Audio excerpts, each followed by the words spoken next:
Hi, I'm Alison Shapcott. I'm representing a team of researchers, and we've been using molecular ecology approaches to enhance our understanding of ecosystem renewal. Molecular markers are leading to new opportunities to address new ecological questions. Population genetics uses molecular markers to look at mating, dispersal, and relationships and diversity within individual species. DNA barcoding enables us to have standardized genetic measures that enable a kind of community genetics to investigate relationships and diversity of different communities. DNA sequence reference libraries enable the identification of unknown samples. And metabarcoding and eDNA enable the identification of unknown samples that are mixed, for example, in animal guts or in the environment. The ability to use molecular tools for ecological questions depends on the building of verified reference databases of standard sequences of DNA, that is, of a particular section of DNA. DNA barcode reference sequence libraries have been building for the last decade, and they're fast growing, but there's so many different plants that we still have lots of gaps, and particularly for Australian taxa. There's new sets of universal genetic markers being developed for plants, but these are still in their infancy, and so the reference libraries are quite small. We've been building DNA barcode reference libraries for rainforest plants and heath plants in southeast Queensland to use to investigate ecological questions. So this talk will profile some of the examples from our work where molecular approaches have been used to investigate ecosystem renewal. So the first example I'm going to give is of the recent bushfires that burnt the rainforest in southeast Queensland. We had already investigated the phylogenetic diversity and relationships of the different rainforest types and the different ecosystem types and subregions of southeast Queensland. We overlaid this with the fire extent mapping. We were able to determine that the subregion that had the greatest amount of rainforest burnt compared to any other region, as shown on this map with the yellow, was region 12.1.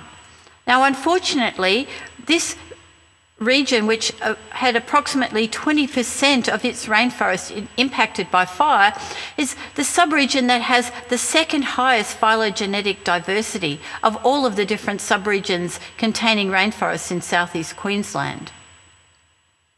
We also found results completely contrasted with what we expected. We thought that the wetter rainforest associated with refugia that are typically phylogenetically evenly dispersed across the possible species present, we thought they would burn less than the phylogenetic clustered or drier, more recently expanded rainforest types. But we actually found that significantly more rainforest of the moister type burnt compared to the wetter type burnt. So this has big biodiversity implications. We also invested central Queensland rainforest communities. These are very poorly studied. And we did quite an extensive survey of more than 500 sites. And our results indicate that the central Queensland rainforest communities are not really grouped into very many distinctive groupings, and they're more consistent with a kind of corridor between the tropical and subtropical rainforests. But we did find some groupings. You can see in this diagram, in the area encircled, that sites that were in coastal sand with low rainfall were phylogenetically more similar to each other. They're clustered, as indicated by the circles. We found that only 6% of our sites were significantly phylogenetically even, so it doesn't look like there are big areas of potentially refugial rainforest. We found 17% of the sites were, on the other hand, phylogenetically clustered, which is suggestive of some sort of environmental filtering. We also used DNA barcoding in Sunshine Coast heathlands to enhance our conservation priorities. You can see on the phylogeny shown here, the green represents the heath species. The rest of the phylogeny is the combined rainforest and heath. And you can see that the heath is very unevenly distributed. It's clustered in that phylogeny. We also found that the overall Sunshine Coast heath has lower phylogenetic diversity. And we found that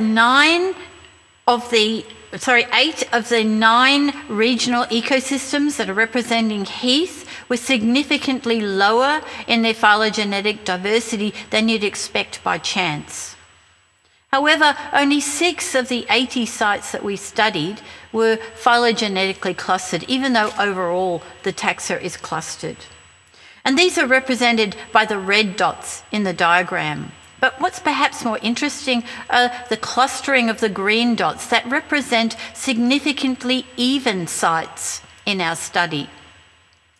Now, these are often associated with refugia and could be heath refugia. In this case, they're phylogenetically clustered, so they're similar in composition, but they were geographically dispersed across the Sunshine Coast. On the other hand, their environment was very similar. They were found in the wet heaths. So this suggests more of a refugial environment than a refugial location. We used metabarcoding to investigate the resource competition between the pollen carried by honeybees and native bees in subtropical heathland. And what we've got represented here is a network diagram with the bees on the top and the plant species on the bottom. And we can see that there is quite a wide overlap in the diets of the pollen by the different bee species. So lots of species of plants are used by different types of bees. And you can see the niche overlap index is quite high. We found that both stingless bees and honeybees have quite wide foraging patterns across multiple species. But we also found that individual honeybees can carry a greater number of different pollen species on the single bee. But on the other hand, native bees forage across a wider range total species. We also used metabarcoding to investigate the floral resources used by native bees.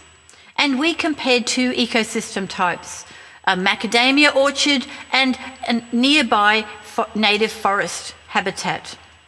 And we were able to identify at least 118 different plant taxa that are utilised for different types of resources by the native bees. Now, the different colours represent different parts of the beehives that we sampled and tested using metabarcoding. So we can see the different uses of the different plants. And some plants are used by the same bees for different purposes, and some different types of bees use different types of plants. And some plants were found across multiple different uses. We found that 20% of the plant species were used more than 70% of all the resources used. And the common ones between these 2 ecosystems were mostly trees and vines. We were interested in the vines. And some of the commonly used trees were Eucalyptus racemosa and 2 different species of Lophostomen. We also used molecular approaches to investigate the mechanism of action of Phylinus noxious.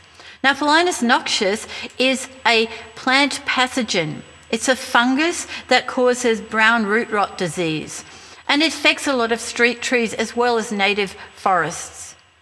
Now, another fungus, Trichoderma species, are widely used as biological control agents to control the growth of this pathogenic fungus.